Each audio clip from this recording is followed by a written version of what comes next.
Voy a hablarles acerca de un tema que he titulado Fieles a la causa de Cristo. ¿Por qué fieles a la causa de Cristo? Porque en lo que nosotros estamos involucrados es en la causa de Cristo, ¿sí? En la visión de Cristo, que fue salvar a los pecadores de la condenación del infierno.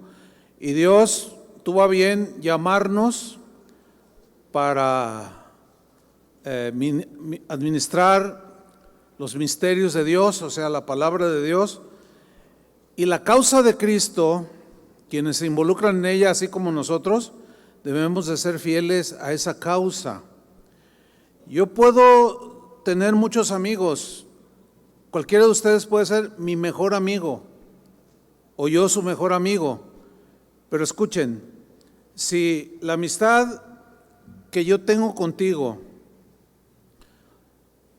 un día provoca que yo le sea infiel a Cristo, es un error. La fidelidad a Cristo está primero que la fidelidad entre nosotros, aunque tenemos que ser fieles y leales los unos a los otros. ¿Me estoy explicando? Porque hay quienes se hacen muy amigos unos con otros y eso está bien.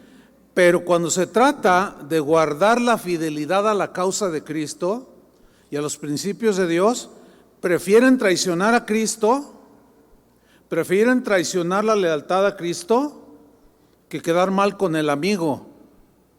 Y eso, queridos hermanos, no es correcto. Por encima está nuestra fidelidad a Cristo. ¿Sí? Por eso, fieles a la causa de Cristo.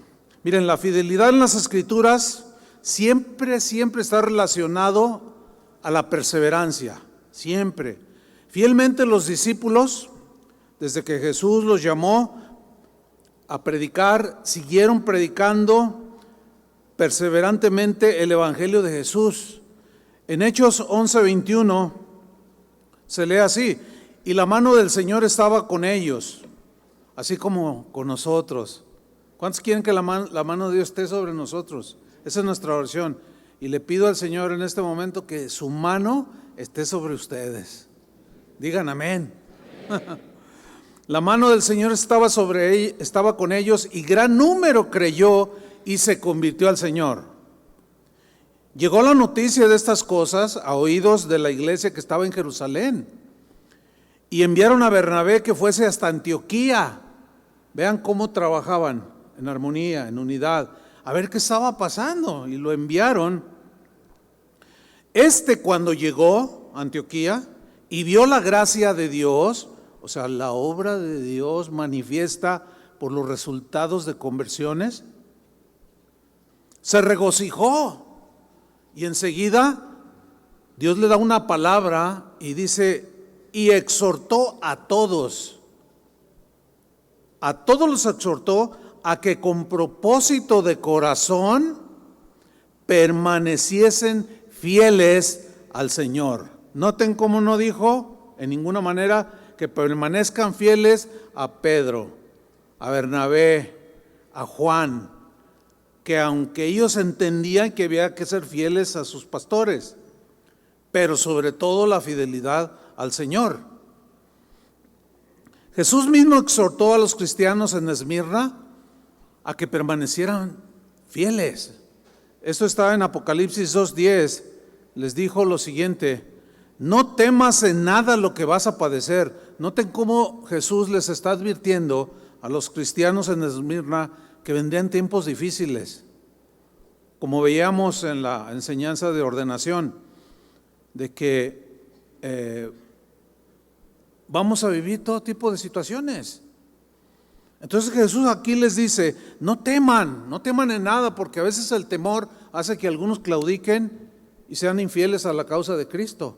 Y Jesús mismo los anima: no teman en nada lo que van a padecer, van a sufrir, sí, pero he aquí, dice, el diablo echará a algunos de vosotros en la cárcel para que seáis probados. Noten cómo tenía un propósito. Acuérdense que toda adversidad permitida por Dios tiene un propósito, y los propósitos de Dios siempre serán buenos para su pueblo, siempre. Y tendréis, les dice, tribulación por 10 días. Y luego viene la exhortación. Sé fiel, ¿hasta cuándo? Hasta la muerte. Sé fiel hasta la muerte. Aunque te corten la cabeza, aunque tengas una escasez terrible, aunque sientas como que Dios ya te abandonó. Sabemos que Dios nunca nos abandona. Ese es un sentimiento humano en medio de la prueba, pero su promesa ahí sigue. Sé fiel hasta la muerte. Y Jesús hace una promesa: yo te daré la corona de la vida. Yo quiero esa corona. El rey David, en un momento de aflicción por la persecución de Saúl. Saúl era un hombre malo, de corazón malo. Era un hombre despiadado, implacable. Desgraciadamente algunos pierden el camino y se vuelven malos, se vuelven implacables, sin misericordias. Y en esos momentos difíciles que David estaba enfrentando, él clamó a Dios de manera desesperada. Que eso es lo que tenemos que hacer nosotros cuando estemos en una situación así: clamar a Dios y no tomar venganza, porque la venganza le pertenece al Señor. Encomienda al Señor tu causa, deja que Él obre, porque Él ha dicho: mía es la venganza, yo pagaré, dice el Señor. Y dejen lugar a la ira de Dios, al enojo de Dios. ¿Por qué? Porque es un enojo santo que da el justo pago al que abandona su causa, al infiel, al traicionero, al desleal. Y solamente Él tiene esa capacidad de dar el justo merecido a los infieles. Nosotros lo que debemos hacer es lo que hizo David. Versículo Salmos 12:1, él clamó y dijo: sálvame, oh Jehová. ¿Se acuerdan que él tuvo de pechito, como decimos, a Saúl para clavarlo? Pero no lo hizo, no lo hizo. Nunca levanten su mano, ni el arco, ni la espada, ni mucho menos la lanza contra nadie, por más mala onda que haya sido con ustedes. Aunque lo tengan de pechito y lo puedan despedazar, no lo hagan. Dejen que Dios sea el que lo desmenuza.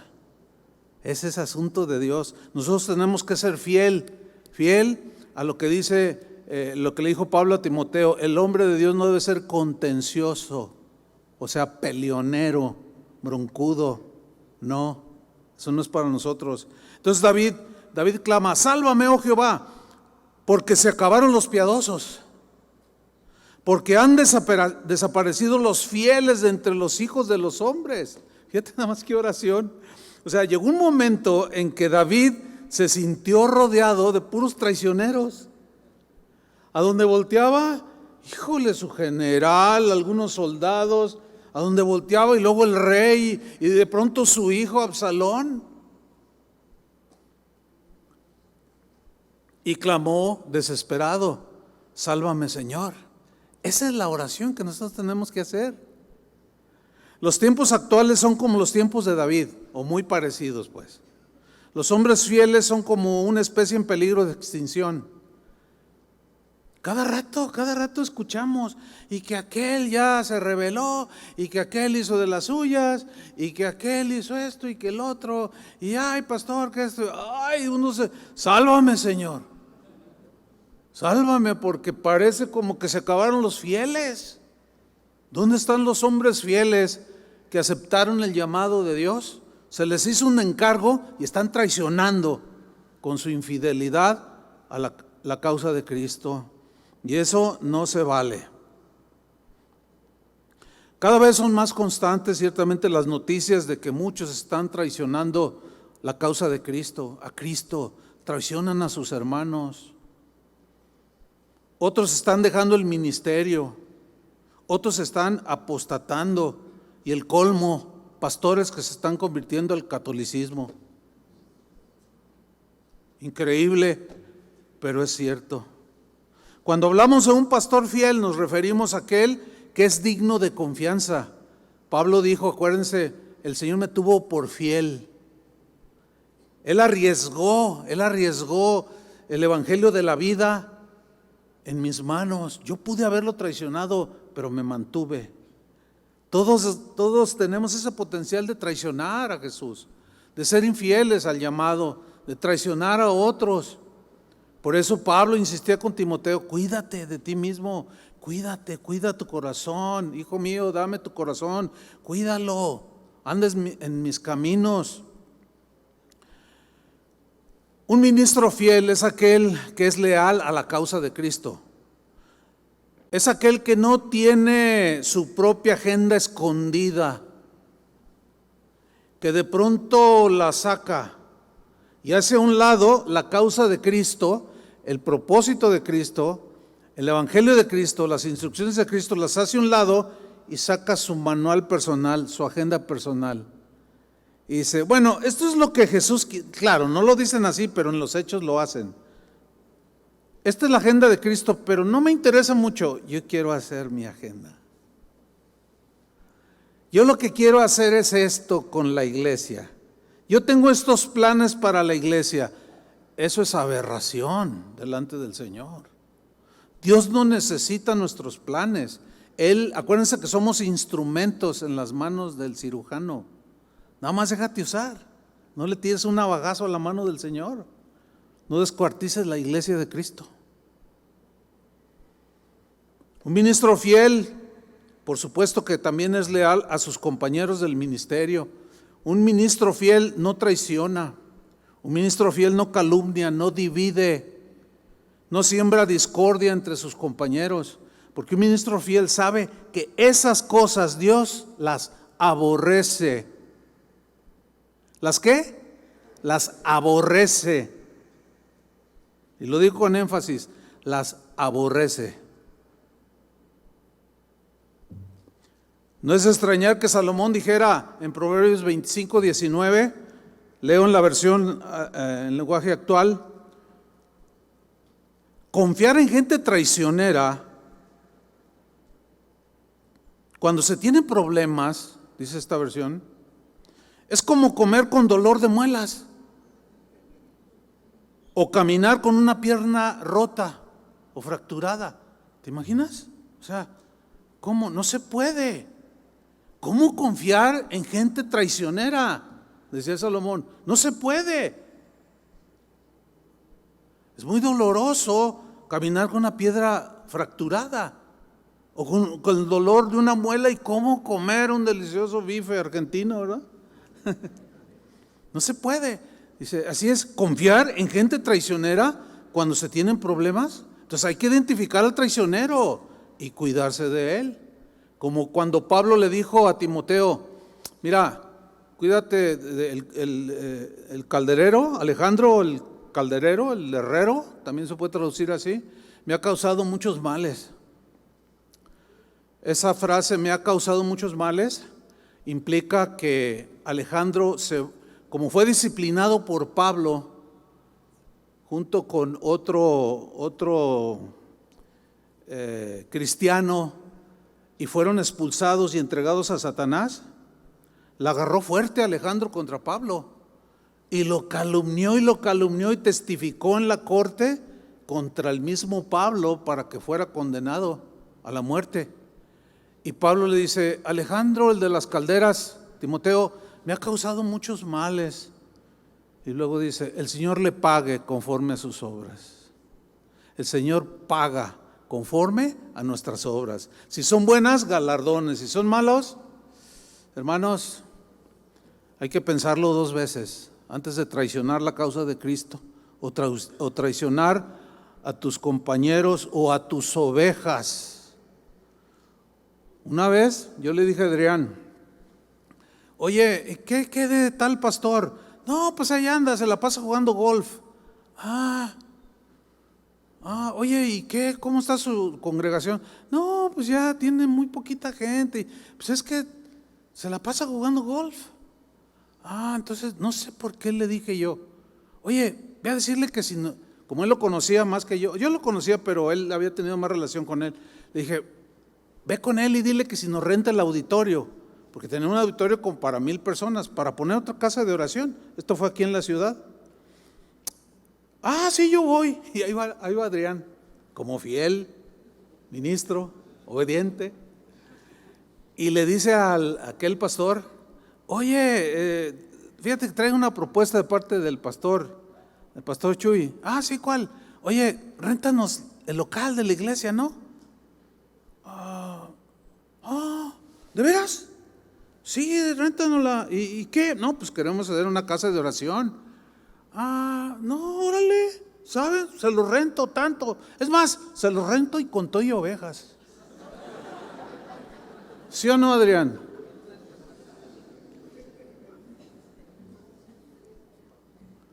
Y luego Adrián dice que bueno, el precio era cómodo para rentarlo, pero ¿cómo con todo y ovejas? Sí. Y luego dijo: pero les dejo las ovejas, pero me dan el diezmo de las ovejas, aparte del costo del alquiler.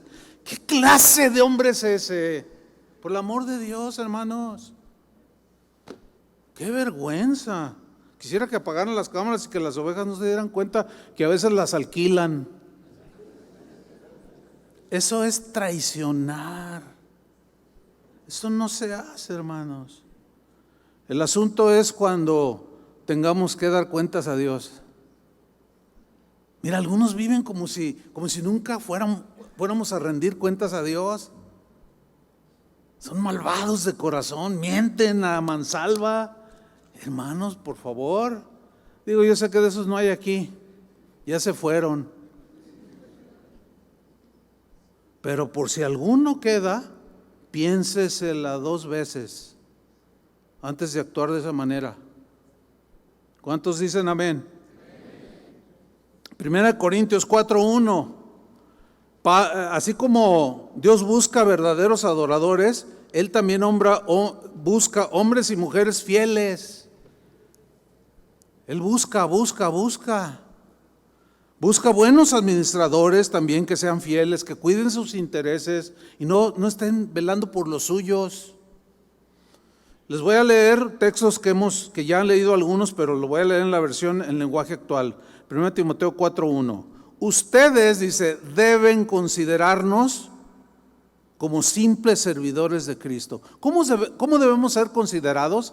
Simples servidores de Cristo. Encargados de dar a conocer los planes que Dios tenía en secreto.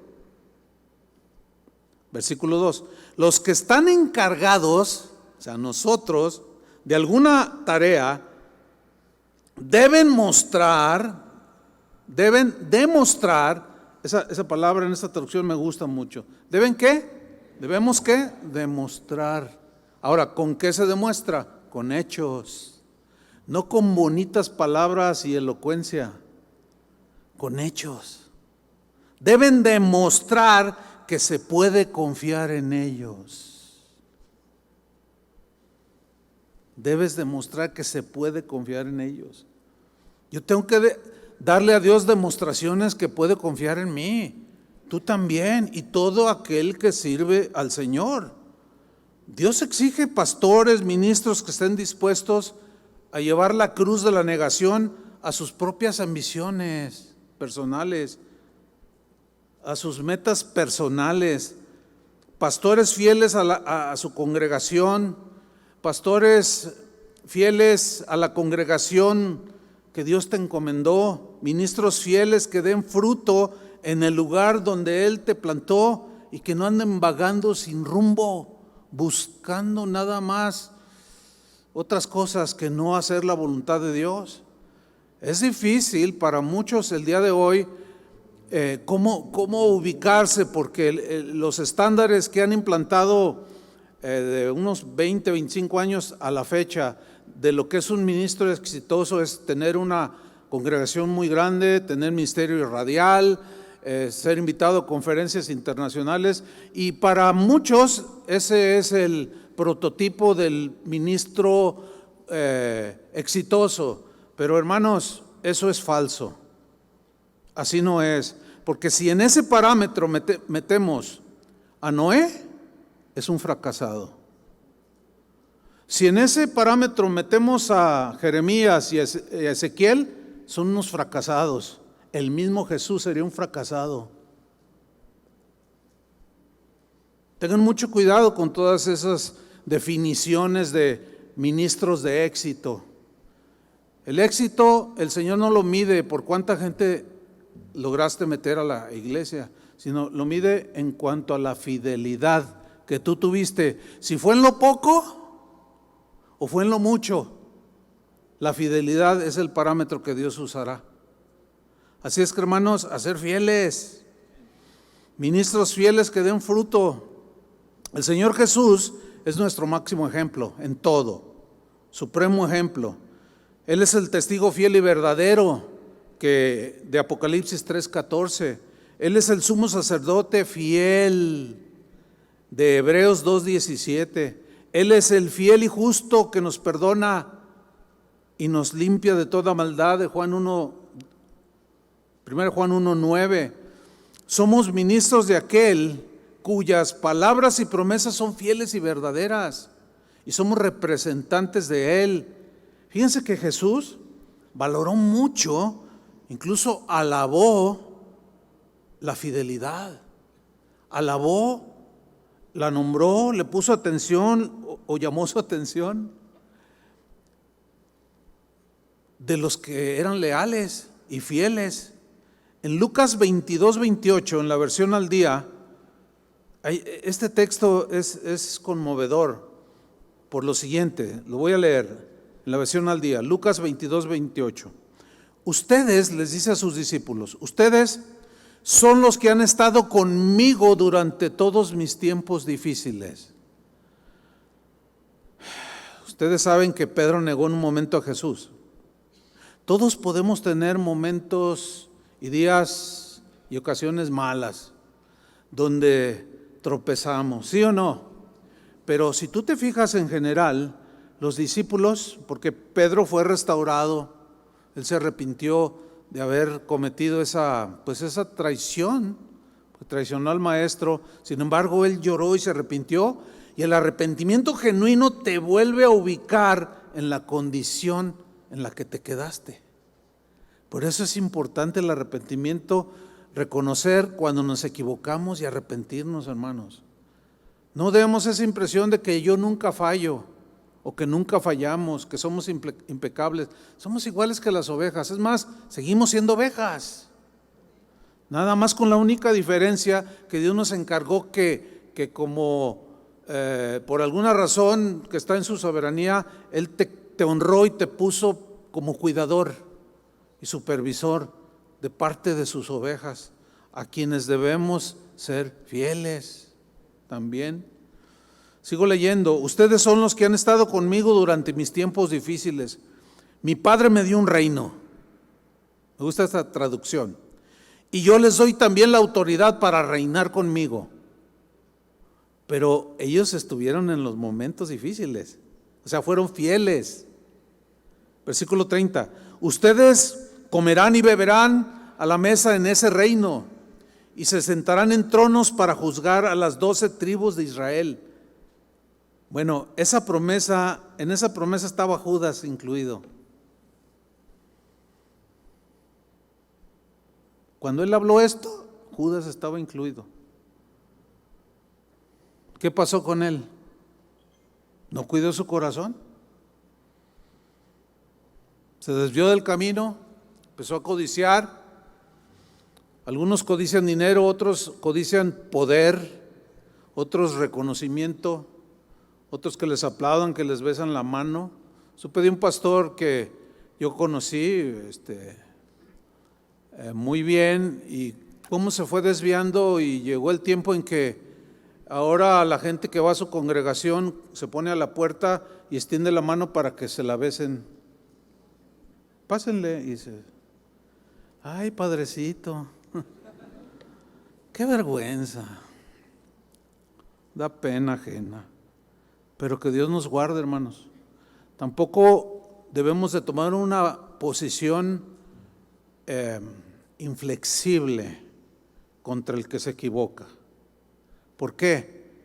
porque podemos equivocarnos nosotros también. Y Pablo le dijo a los Gálatas: si alguno es sorprendido en alguna falta, ustedes que son espirituales, porque el espiritual es el que es maduro, ustedes que son espirituales, restáurenle. O sea, traten con él, hablen con él, oren con él, restáurenlo. Restaurar tiene la idea de volver al estado que tenía antes de que cayera. Y luego dice, con espíritu de mansedumbre. O sea, con un espíritu de empatía, o sea, como considerándote a ti mismo. No sea que tú también seas tentado. Sí, se reprueba la infidelidad, la deslealtad, pero a la vez no debemos de caer en eso mismo que son los traidores, que son implacables. Si un traidor se arrepiente, así como Pedro, bien puede ser recibido en la iglesia nuevamente, ¿sí o no? Bien puede ser restaurado inclusive al ministerio, el cual traicionó. Pero Judas no tuvo esa nobleza de corazón y tramó, planeó, pero estaba asignado un lugar para él. Pero por su infidelidad y deslealtad perdió todo. Y hoy su vida, su alma está en el infierno.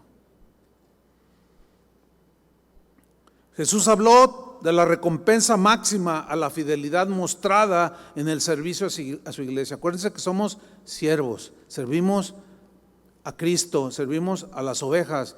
Y Jesús dijo, recuérdenlo, lo que haces a uno con uno de estos mis pequeños, me lo haces a mí. Entonces, si yo le hago un bien a uno de sus pequeños, si yo lo restauro, si yo lo guío, si yo oro por él, si yo lo cuido, si yo lo consuelo, lo fortalezco con la oración, etcétera, etcétera, se lo estoy haciendo al pequeñito, pero en realidad se lo estoy haciendo a Cristo. Pero si ese pequeñito yo lo ninguneo, lo desprecio, lo agredo, lo agarro del cuello, lo pisoteo y hasta lo pateo, no solo estoy haciéndolo contra ese pequeñito, contra esas ovejas que son inocentes. Antes de hacer una diablura, piénsalo bien y no arrastres a todas las ovejitas, sus pequeñitos,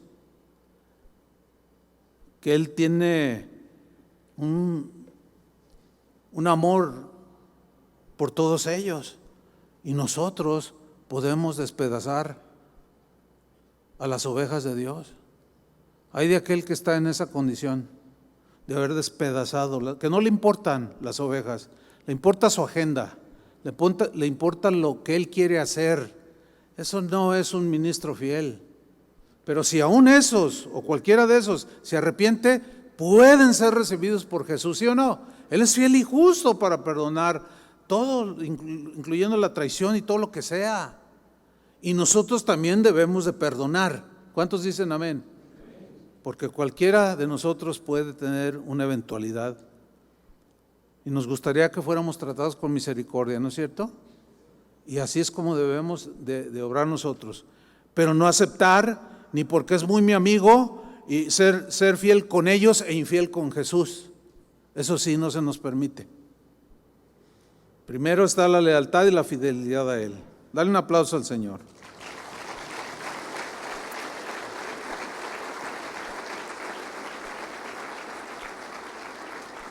Acuérdense de aquel pasaje del siervo fiel o infiel, ¿verdad? Cómo Jesús en Mateo 25, 21 al siervo fiel le dijo, bien, buen siervo y fiel. Fíjate, buen siervo, esa palabra buen es un excelente siervo. Hay de todo, como dice el dicho, en la viña del Señor, ¿verdad? Y hay siervos negligentes, hay siervos irresponsables, hay siervos más o menos, hay buenos siervos. Tal y como el Señor lo demandó, en la historia del cristianismo ha habido este tipo de siervos. Y aquí en este pasaje Jesús le dice, es una parábola, sí, pero está ilustrando de cómo es lo que de lo que Él está prometiendo y de lo que espera de nosotros. Y no sé ustedes, pero yo sí quiero recibir de eso, y como aún lo hemos cantado, que Él diga, bien, buen siervo y fiel, sobre poco has sido fiel, sobre mucho te pondré, entra en el gozo de tu Señor. Hay recompensa para el que es fiel, hermanos. En Hebreos 12:1 dice, corramos con paciencia la carrera que tenemos por delante. Esa es una instrucción que se nos da a todos los cristianos, pero en la carrera del ministerio igual es para nosotros. Muchos ministros de Dios ingresan a las filas del ministerio con una idea distorsionada de lo que es el ministerio. Algunos lo toman como un trabajo, como cualquier trabajo secular, la manera de ganarse la vida. Esto es más común en países europeos y en los Estados Unidos. O sea, como profesión, ser pastor, pero no porque amen las ovejas, sino porque pues les gustó la teología. Dicen, puede ser un escritor, puede ser un pastor. Mandan su currículum a las iglesias, estoy libre, tengo doctorado, estoy a su disposición. Pues te contratamos. ¿Y cuánto van a pagar? No, pues tanto. No, súbamele y me voy con ustedes. Tengo doctorado y tengo además esto y lo otro. Y creo que seré un buen predicador. Y los otros los contratan.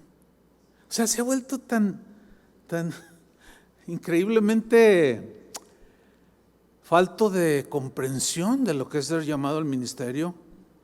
Otros ingresan al ministerio para obtener poder sobre la gente, ¿sí? Otros para obtener dinero, otros para sentirse importantes, y les encanta el título de reverendos. Y nos inventamos los propios títulos, ¿no? Y que sean presentados como el gran siervo. Con ustedes el gran siervo, ¿verdad? Y con su Biblia. Bueno, ya no hay Biblias de esas, ¿no? Ahora yo puedo predicar hasta con mi celular. Pero en mis tiempos había unas Biblias de este tamaño. ¿Sí se acuerdan los que son? No, entraban con su bibliota así. Y Jesús dijo, cuando ustedes hagan lo que tengan que hacer, digan, siervos inútiles somos, porque hicimos lo que teníamos que hacer. Como no sé qué predicador de los que nos antecedió dijo, no, pues ese era del trabajo. ¿Se acuerdan? ¿Quién fue? David. Pues eso es lo que tienes que hacer, ¿no? Eso es lo que tienes que hacer, punto. Y Jesús dijo, cuando hagan lo que tienen que hacer, digan, siervos inútiles somos, simplemente hicimos lo que teníamos que hacer. Yo jamás en mi vida he visto una presentación con ustedes, el gran inútil. ¿Han visto alguna presentación? No, pues ¿cómo? No, a mí me vas a presentar con un currículum que pantalla todos para que sepan a quién tienen enfrente. Eso no es para nosotros, hermanos. Otros más imaginan el ministerio como una vida llena de visitas constantes, así como si fueran a Disneylandia, ¿no? Le vamos a poner al tercer cielo. O sea, muchos creen que ser ministros, puro tercer cielo. Bueno, hay ocasiones, como hemos tenido aquí algunas ocasiones, pero luego las realidades nos ponen en el lugar, ¿verdad? Algunos están enfermos, otros tienen problemas en su iglesia, otros están en situación estrecha, diversas situaciones. Entonces no es un continuo ir al tercer cielo, ¿verdad que no? Pues bienvenidas esas escapaditas, ¿no? Como las que hoy hemos tenido. Alguien me comentaba, hermano, hasta le decía, para mí es como un respiro, dice. Le digo, tan ahogado venías, dice, no, ni sabe, hermano, ni sabe, no, dice, yo necesitaba una visita al tercer cielo, pero el ministerio no siempre es así. Por lo general es estar lidiando con el propio infierno. ¿Sí o no? Imaginan que servir fielmente a Dios, aunque seamos fieles o aunque sean fieles, pues Dios les va a asegurar una vida sin problemas. No, hermanos.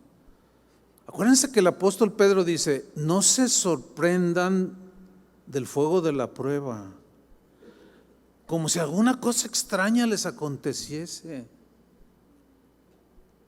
¿Fue Pedro o Santiago? Siempre me equivoco. Fue Pedro. O sea, fíjense cómo lo describe. Como si alguna cosa extraña. No, si es propio. Como alguien me dijo, ay pastor, me acuerdo cuando una vez le llamé por teléfono, me decía un pastor joven, me decía, ay hermano, me está pasando esto.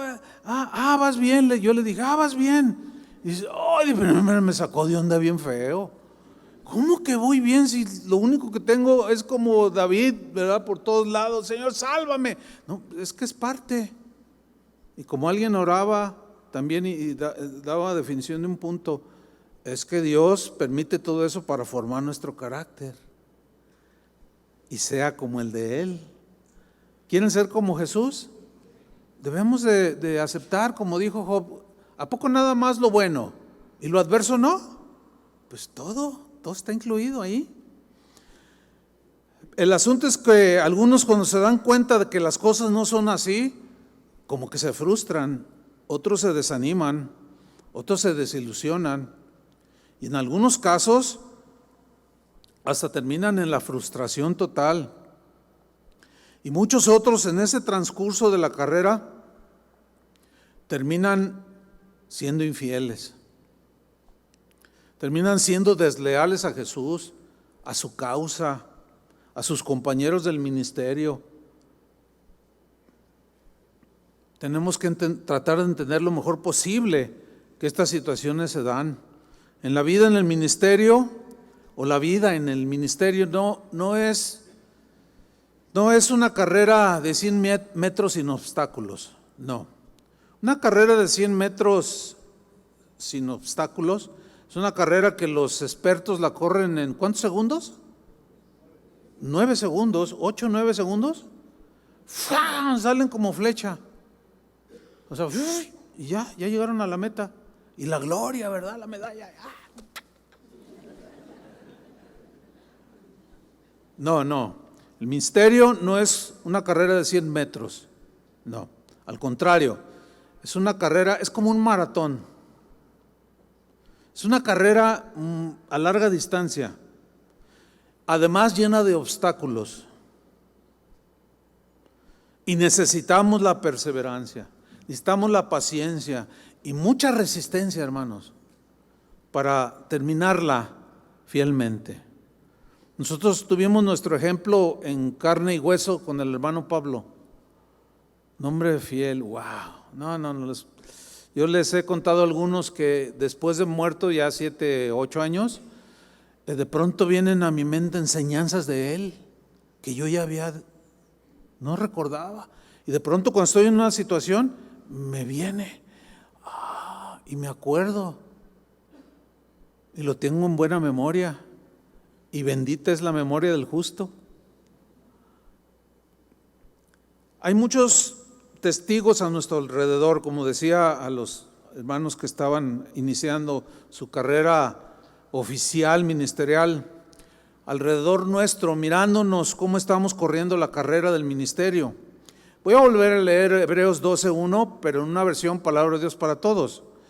Dice, fijémonos entonces, Hebreos 12:1, fijémonos entonces que nos rodean muchísimas personas. Repito, se refiere a los que describe Hebreos 11. Muchísimas personas que demostraron su fe. Y fe es accionar, es obrar. Corramos, fíjate cómo traduce aquí, corramos sin fallar la carrera que tenemos por delante. Porque hay de fallas a fallas, Quitemos de nuestra vida cualquier cosa que nos impida avanzar. Se refiere a pecados, especialmente el pecado que nos hace caer tan fácilmente. Cuando abrazaba a algunos de los que por los que oramos en la mañana, uno me dijo: dígame algo. No, pues ya dije mucho. Le dije: bueno, pero te voy a decir otra cosa. Cuida tu corazón. Y le dije a su esposa también. A varios les dije eso. Cuiden su corazón. Va a llegar la oportunidad para traicionar a Jesús. Va a llegar la oportunidad para traicionar y la tentación para traicionar a sus ovejas, a sus consiervos. Hace rato, o en la mañana, un hermano que viene de La Paz, donde hacen, bueno, ahí hay un hermano que tiene vende café y hace unas combinaciones y hacen un café que nosotros lo bautizamos como el café pastoral. Está súper bueno. Entonces llegó y me dice: pastor, y traía una bolsota así. Ángel, ¿dónde estás, Ángel? Por ahí. Aquel de la barba así bien suave que tiene así de vikingo. Tengo envidia santa, hermano, no es envidia de la mala. Y pues es que no me crece nada. Y me dice: pastor, y traía una bolsa así, no sé cuántos kilos serían, unas bolsotas así de café de pastoral, de la cholla, en grano. Y me dice, y yo dije: ay, Señor, gracias. Y me dice: oye, pastor, ¿las puedo guardar aquí porque quiero repartir a los hermanos? Entonces le digo: no, sí, puedes ponerlo allí. Y luego venía y agarraba, ¿no? Uno y luego ya. Pues no les dio a todos porque, pues imagínense, ¿no? A los que Dios puso en su corazón. Pero en la segunda que vino a agarrar le dije: ¿sabes qué? Mejor llévatelos todos, porque me está dando la tentación, así en broma, ¿no? De quedarme con ese café y traicionar a mis hermanos y agandallarme todo lo que otro quería repartir. Y pues nomás jijiji. Pero ya en la realidad sí pasa. Claro que sí, hermanos, claro que sí. Y ahí es donde tienes que estar con tus convicciones bien sólidas, hermano. Cuando venga el diablo y te diga: ¿has leído de Absalón? ¿Te pareces a él? ¡Ah, tan guapo estoy! Sí, tu cabello. No, pero sobre todo, tú puedes ser el rey, tú puedes ser el pastor. De veras, sí. ¿Ya te fijaste cómo tu papá no lo hace bien? Sí, ya me he fijado. Sí, y empiezan a trabajar por acá. Nada más vil que eso. Va a venir la tentación, hermano. Yo sé lo que les digo. Y va a venir la tentación del dinero. Yo sé lo que les digo. ¿Y qué vas a hacer? Que Dios te guarde. Esa es nuestra oración para todos. Amén. Que Dios nos guarde a todos. Ese y otro tipo de 20,000 tentaciones. Entonces debemos de correr esa larga carrera y cada obstáculo que se vaya presentando, brincarlo y seguirle. Y luego viene otro y brincarlo y seguirle. Como dijo un hombre sabio, lo importante no es iniciar bien la carrera, sino terminarla. Se fijan en esas competencias, 20, 30 corredores, todos inician bien. Si es la carrera de los 10,000, se mantienen como por 1 kilómetro o 2 en el mismo pelotón y todos se ven bien, todos van. Pero a medida que va extendiéndose la carrera, unos se van atrasando, otros se tropiezan y se caen, y otros corren con inteligencia, que generalmente son los que ganan. Inclusive durante el trayecto son rebasados, pero ellos saben mantener. Y llega un momento en que los que rebasaron y se aborazaron y quisieron conquistar la piedad para Cristo, ¿eh? De pronto se desinflaron y son rebasados y al rato caen desfallecidos. No, así no. Es con inteligencia también, con la sabiduría de Dios. Terminar la carrera de buena manera, pues es lo óptimo, ¿no es cierto? Guardando fielmente las reglas del ministerio, como lo dijo Pablo en 2 Timoteo 4:6, que yo cité en la primera enseñanza, pero ahora lo hago en la versión Palabra de Dios para Todos. 2 Timoteo 4:6, ya se acerca el momento de mi muerte. También la nuestra, ¿eh? Fíjense, de verdad, hermanos, les digo algo ya muy seriamente. Es bueno reflexionar constantemente en ese hecho que sí o sí nos llegará. Es bueno, de verdad, créanmelo, es sano. Claro, esto me lo oye un psicólogo, así medio, hay buenos psicólogos, pero algunos están medio desubicaditos, ¿no? Y esto esto que estoy diciendo, los positivistas lo escuchan, no te reprendo, cancelo tus palabras, y no sé cuánto canceladera, que me cancelen las deudas. No, bueno, no tengo, gracias a Dios. La única deuda es con ustedes y con el Señor. ¿Pero qué estaba hablando? Ya ven qué mala onda. ¿Qué estaba diciendo? No, es en serio, se me fue.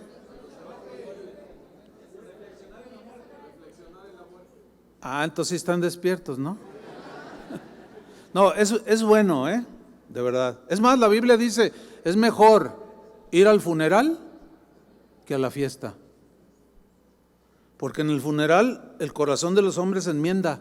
¿Por qué? Porque ves el cajón y ves ahí a tu amigo, qué sé yo, y de pronto, ay, un día voy a estar yo allí. Es bueno.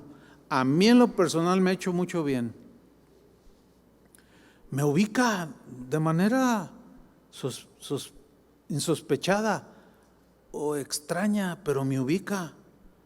Es más, cada día que me despierto, digo, un día menos. ¿O no? Ya mis días, como dice el Salmo, ¿no? Tenemos los días contados. Y eso es bueno porque nos hace reflexionar. ¿Y cómo ha sido mi vida? ¿Cómo ha sido mi vida como padre, como esposo, como pastor? Es bueno, hermanos. ¿Y tú, Luis, aunque estás bigotón y joven, piensa en la muerte? Jovenazo aquí.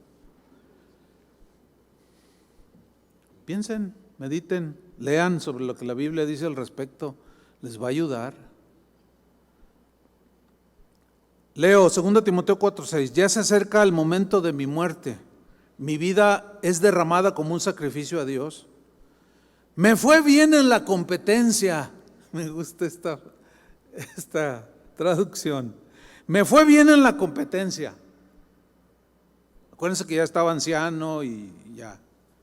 He peleado bien. He terminado la carrera y no he perdido la fe. Ahora me espera una corona que recibiré por agradar a Dios. El Señor, juez justo, me la dará ese día y también a todos los que esperan con anhelo su llegada. Lamentablemente, algunos viven como si Jesús nunca fuera a regresar. Y mucho menos que un día vamos a estar ante el tribunal de Cristo rindiéndole cuentas del encargo que nos encomendó. Entonces es importante no solo iniciar esta carrera, sino ni comenzar bien es lo más importante, sino lo que realmente cuenta es la perseverancia, la paciencia, la resistencia, para recibir al final el premio a la fidelidad, a la lealtad. Enoc, hermanos, Enoc, a mí siempre me ha sorprendido la vida de Enoc. No, la Biblia no dice mucho en realidad, no dice mucho y sí, porque no hay muchas escrituras que hablen de Enoc, unas cuantas nada más, pero es un ejemplo realmente impactante de haber corrido su carrera con fidelidad y lealtad, con mucha paciencia y resistencia, y Dios un día lo arrebató y lo llevó a su presencia. Bueno, nosotros tenemos esa meta alcanzable. Lo que a mí me impacta de la vida de Enoc es que él vivió, ¿cuántos años vivió? Miren, en Génesis 5:22, en la versión al día, dice: después del nacimiento de Matusalén, Enoc anduvo, fíjate cómo traduce cómo hace la traducción esta versión. Enoc anduvo fielmente con Dios. ¿Cuál es el promedio de vida del hombre hoy? ¿70? ¿80? ¿90? Bueno, ya bien generoso, 100. Pero leamos. Enoc anduvo fielmente con Dios 300 años más. Como decimos aquí en México, ¡órale! ¡Wow! Y tuvo otros hijos y otras hijas. En total, Enoc vivió 365 años. Y como anduvo fielmente con Dios, un día desapareció porque Dios se lo llevó. Esta tierra es indigna de que la pises, Enoc. Ya me has demostrado 10, 20, 30, 40, 50, 80, como los del siglo XXI.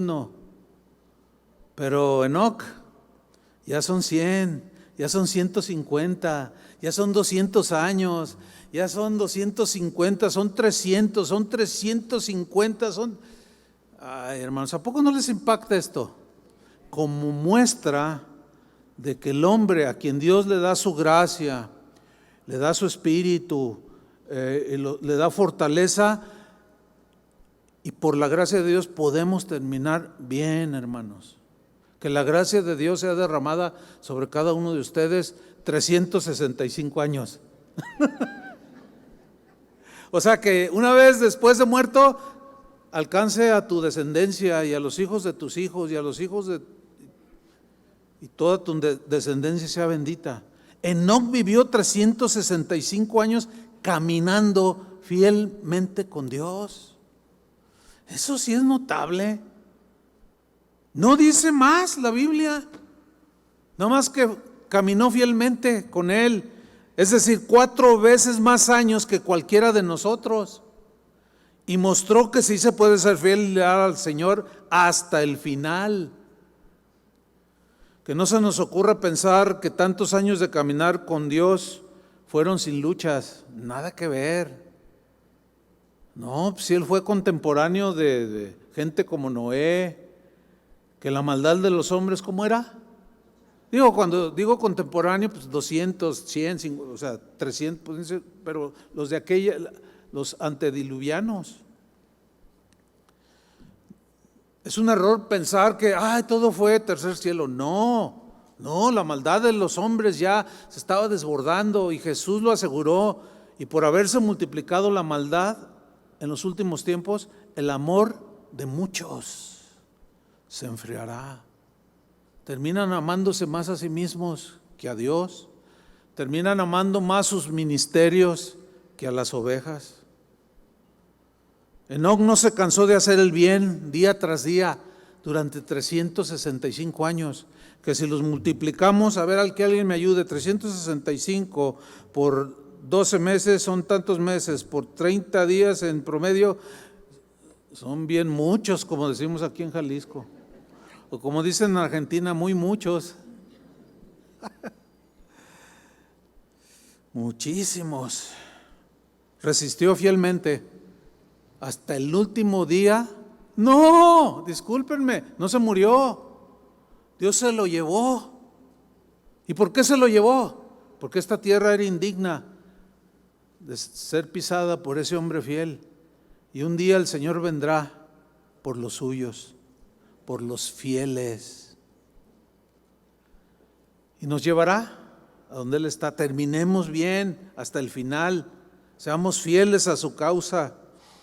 En Lucas 12:40, Jesús les da esta enseñanza. Vosotros pues también, les dice, estad preparados, porque a la hora que no penséis, el Hijo del Hombre vendrá. ¿El Hijo del Hombre qué? Vendrá, Jesús vendrá Muchos ministros viven traicionando, difamando, calumniando, siendo desleales, infieles, como si Jesús jamás vendrá a pedirnos cuentas. Dice el versículo 41 de Lucas 12. Entonces Pedro le dijo: Señor, ¿dices esta parábola por nosotros o también a todos? Sí, porque a veces nos pasa lo que a Pedro, ¿no? Pensamos que cierto mensaje nada más es. Hay pastores que piensan que la fidelidad nada más es para las ovejas, y ellos son infieles. Hay predicadores que piensan que el dar nada más es para las ovejas, y para ellos no. O sea, estamos exentos de todo nosotros. Tenemos fuero, como los diputados en México, que podemos delinquir, podemos mandar a asesinar a alguien y nadie me toca, la ley no me toca porque tengo fuero constitucional. Pues aquí no hay eso, pero algunos creen que sí lo tienen y no lo tienen. Les llegará. Versículo 42. Y dijo el Señor, o sea, no le contesta la pregunta, es para todos, ¿o qué? Y le dijo el Señor: a ver, ¿quién es el mayordomo fiel y prudente al cual su señor pondrá sobre su casa para que a tiempo les dé su ración? ¿Quién es? Como dicen, ¿quién es? ¿Quién es? Y los discípulos: ¿quién es? ¿Quién es el siervo fiel y prudente? Estén preparados. ¿Dónde están los fieles y leales? A ver, yo les pregunto aquí, ¿dónde están los fieles a la causa de Cristo? ¿Dónde están los fieles al Señor, a la palabra? Fieles y leales entre ustedes mismos. ¿Dónde están? Pues que Dios encuentre en cada uno de nosotros gente así. Dice el versículo 43, bienaventurado aquel siervo al cual, cuando su Señor venga, le halle haciendo así. ¿Qué significa le halle haciendo así? Que lo encuentre fiel, haciendo el encargo que le fue concedido. Dice el versículo 44, en verdad os digo que le pondrá sobre todos sus bienes. Versículo 45, mas si aquel siervo dijera en su corazón, fíjate, dijera en su corazón, mi Señor tarda en venir, y comenzare a golpear, a maltratar a los criados y a las criadas, y a comer y beber y embriagarse, o sea, con una vida como que si no fuera ni cristiano siquiera. Pero me llama la atención aquí que Jesús pudo haber mencionado muchas cosas de sus fieles, de sus consiervos o de los encomendados, de los encargados. Pudo haber mencionado muchas cosas, pero justamente fue la fidelidad la que mencionó. Y mencionó que algunos pensarían y comenzaran empezarían a golpear a los criados, a maltratar. Dice el versículo 46, vendrá el Señor de aquel siervo en día que éste no espera y a la hora que no sabe, y le castigará duramente y le pondrá con los infieles. Como dijo un distinguido y fiel y leal ministro del siglo XVIII, me reservo su nombre en esta ocasión, dijo lo siguiente: si no tienes la intención de ser fiel y leal a Cristo, hazte a un lado y deja que otros lo sean. Renuncia y no seas piedra de tropiezo a otros ministros que están corriendo bien su carrera.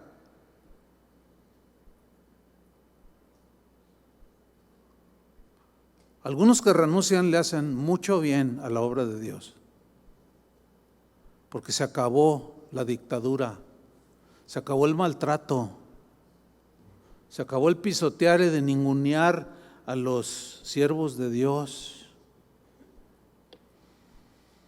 Y si hay alguno aquí que anda ahí papaloteando, como decimos acá, pues, le aceptamos la renuncia, porque es mejor, ¿o no? ¿Qué acaso Jesús no dijo: ay de aquel que es tropezadero a los demás? ¿No dijo eso? Pues es mejor tirar la toalla, mejor tírala. Aunque también pues es que pone sus manos en el arado. O sea que ya no nos queda para dónde hacernos. O somos fieles o somos infieles, punto. No hay medio. Pero hermanos, estoy terminando con esto. Para los que permanezcan fieles y leales, hay una promesa de Dios. Está en el Salmo 101:6. Dice: mis ojos pondré en los fieles de la tierra. O sea que Dios te va a mirar si tú eres fiel. Va a poner sus ojos en ti. Para que estén conmigo. El que ande en el camino de la perfección, este me servirá. Desgraciadamente, en la historia del cristianismo, hasta nuestros días, hemos visto ejemplos de cómo algunos terminan mal su carrera. Y uno puede analizar y ver que en el trayecto algo sucedió. Pueden ser distintas cosas, pero en eso que les sucedió, de pronto se vieron envueltos en la oportunidad para traicionar y ser infieles a la causa de Cristo. Y de pronto, al observar nosotros, vemos que la infidelidad se empezó dando porque empezaron a seguir su propia agenda. Otros estaban amargados, otros ambicionaban el poder, otros eran soberbios, etcétera, ¿verdad? Pero la palabra de Jesús es que Él quiere que nosotros oigamos de sus labios: ven, buen siervo y fiel. Termino con este ejemplo de Jesús, Lucas 9:51. Cuando se cumplió el tiempo en que Él había de ser recibido arriba, o sea Jesús, afirmó su rostro para ir a Jerusalén. Miren, aquí la vida de Jesús en ese momento era ir a Jerusalén. Ir a Jerusalén en ese momento que está narrando aquí representaba el lugar que Dios le había puesto como meta de su carrera. La cruz era su meta. Para llegar a la meta que su padre le había trazado, Jesús tuvo que caminar fielmente haciendo la voluntad de su padre. Él dijo en una ocasión: no busco mi voluntad, sino la voluntad del que me envió, de mi Padre, la voluntad del Padre que me envió. Absolutamente nada de lo que encontró en su carrera, los obstáculos que tuvo que enfrentar, ni la traición, ni las calumnias, ni la injusticia, ni las fallas de sus mismos discípulos, ni el odio de los fariseos, lo persuadió para abandonar su carrera y ser fiel y llegar a la cruz. Llegó a la meta. Si Él no hubiera llegado a la meta, ¿dónde estaríamos nosotros, hermanos? Es importante llegar a la meta en buena manera. Leo el mismo versículo de Lucas 9:51 en 3 versiones. Es rápido.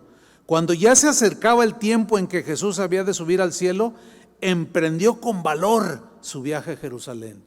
O sea, piensen. O sea, voy a morir ahí en la cruz. Él sabía todo lo que le esperaba, pero se armó de valor y en su fidelidad caminó rumbo a Jerusalén. En la versión al día dice: como se acercaba el tiempo en que fuera llevado al cielo, Jesús se hizo el firme propósito de ir a Jerusalén y cumplir llegar a la meta que el Padre le trazó. En la versión lenguaje Biblia, en lenguaje actual, dice: y sucedió que cuando se cumplían los días de su ascensión, Él con determinación afirmó su rostro para ir a Jerusalén. Estas cosas, todo tiene que ver con el texto, o sea, las traducciones están bien, con diferentes palabras que nos amplían el significado: determinación, propósito, valor. Y eso es de gente fiel, no de cobardes. Pastores, corramos fielmente, alentémonos los unos a los otros. Cuando alguno esté cansado, siempre va a haber alguien, que Dios permita eso, de que levante tus brazos o te cargue en hombros o te dé una palabra. Miren, yo quiero decirles algo ahorita que viene a mi mente. Yo a veces como ustedes, tiene sus momentos, y he estado ahí en esos momentos, y de pronto entra un mensaje. Y lo dice: pastor, fíjese que el Señor hace 3 días me dio una palabra, pero me daba pena. No, que no les dé pena, porque no, en cuanto Dios les dé una palabra, transmítanla. Y yo estaba en un momento de decisión, yo necesitaba una palabra de Dios contundente. Y justo el hermano que le daba vergüenza mandármelo, se tardó 3 días, pero bueno, Dios es paciente. Y cuando yo lo recibo justo en el momento más determinante, era un texto. No. Me hizo el día, porque al otro día siguió otra bronca. Pero ese día, hermanos, y yo le respondí: ¿sabes qué, hermano? Muchas gracias. Pues, ¿qué creían? También nosotros necesitamos palabra. No sean tan egoístas, compartan de cuando en cuando, o cuando menos oren por nosotros. Amén. Hebreos 10:36. Porque os es necesaria la paciencia para que, habiendo hecho la voluntad de Dios, obtengáis la promesa. Esa es nuestra meta, hermanos. Seamos fieles a la causa de Cristo hasta el último día de nuestra vida. Amén. Pónganse de pie. Vamos a orar. Yo quisiera hacer un llamado a algunos de ustedes que quizás sienten debilidad. Yo he platicado con un par de ustedes durante estos días. Han estado muy cargados, ya sabemos cómo es la vida del ministerio. Otros están regresando a sus congregaciones para seguir enfrentando los sinsabores del ministerio. Otros pues quizás ya recibieron la palabra que los alentó para seguir adelante. También un pastor me dijo: pastor, esto me está dando un impulso a la mitad de la carrera. Pero quisiéramos terminar, no quisiéramos que nadie se fuera sin la administración pastoral, ya de la esencia, o sea, de la vida cotidiana, de lo cotidiano, ¿sí? Porque yo puedo darles clases de teología y de cierto nivel, no digo que acá, académico, tanto así, pero no.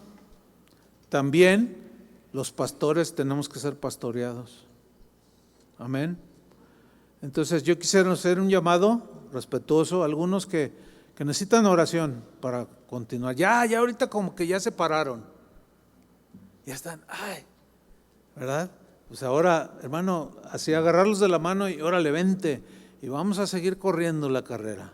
¿Cuántos necesitan esta oración? Levanten su mano. Vengan aquí adelante. Vamos a orar por ustedes. Y los demás que están ahí sentados, ahora sí les pido pues el apoyo general. Vamos a pastorear a estos pastores en sus necesidades cotidianas, ¿sí? No sé cuál sea en específico su necesidad, pero el príncipe de los pastores sabe. Nosotros nada más vamos a orar. Es un buen número, ¿sí? Pues no, es más, no, ¿saben qué? Súbanse, que al cabo, no importa, súbanse ustedes.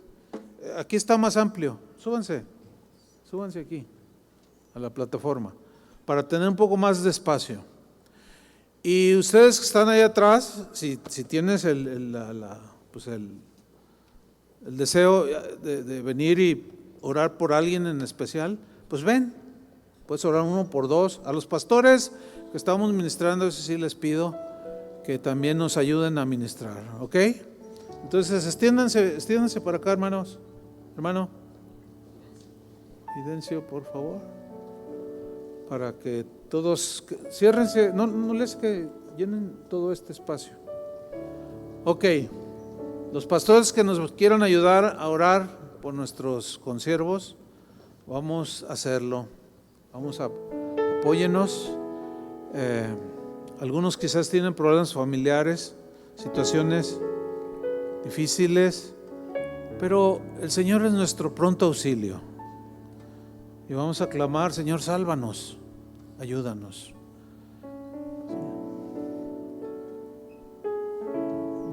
Extiéndanse los que vamos a orar por ellos, pongan sus manos y vamos a orar. Padre, en el nombre de Jesús, te doy gracias, Señor. Te damos gracias juntos, aquí como parte de tu ejército, Señor, parte de los capitanes, los generales. En un ejército de un país hay muchos generales, hay tenientes, distintos rangos. Aquí hay pastores y líderes tuyos, Señor, a quienes tú llamaste. Algunos ya están consolidados, pero siguen luchando. Otros están en preparación como futuros pastores, pero también tienen sus luchas.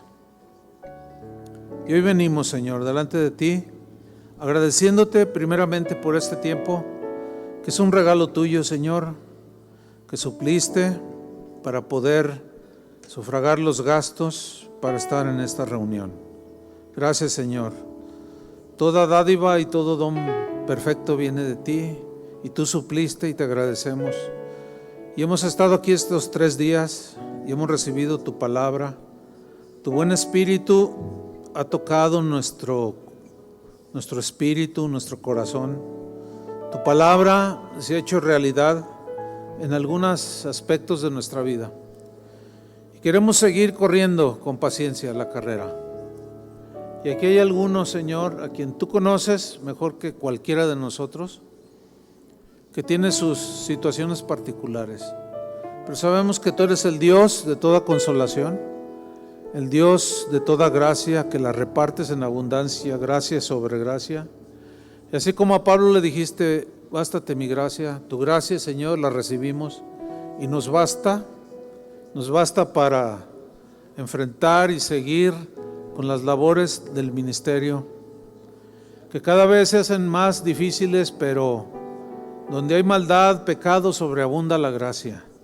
Y esa gracia, Señor, sea esparcida y sobreabunde para nuestros hermanos.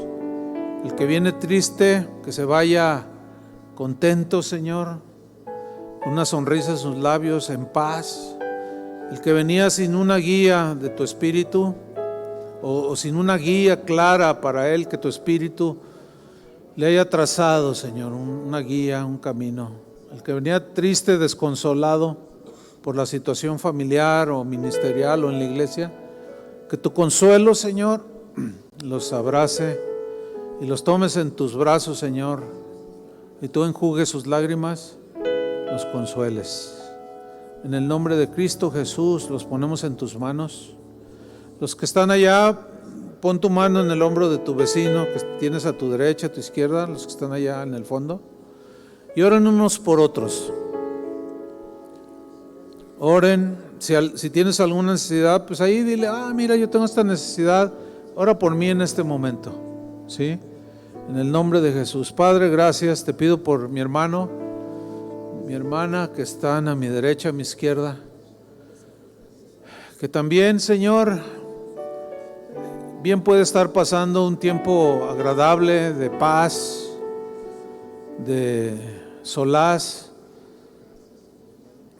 que fortalezca su espíritu, Señor, porque las luchas seguirán, de pronto surgen, las tentaciones también, que tú nos guardes, Padre, en el hueco de tu mano, que no permitas que ningún pecado se anide, se arraigue en el corazón de ninguno de mis hermanos, Señor. Que el orgullo no sea bien recibido, que la prepotencia, la soberbia no sean bien recibidas en ningún corazón de ninguno de los que está aquí. Que la avaricia sea desterrada del corazón, en el nombre de Jesús. Gracias te damos, Padre, por tu fidelidad, porque tu fidelidad es hasta las nubes, hasta los cielos, es tu verdad, Señor. Gracias te damos, en el nombre de Jesús, adoremos.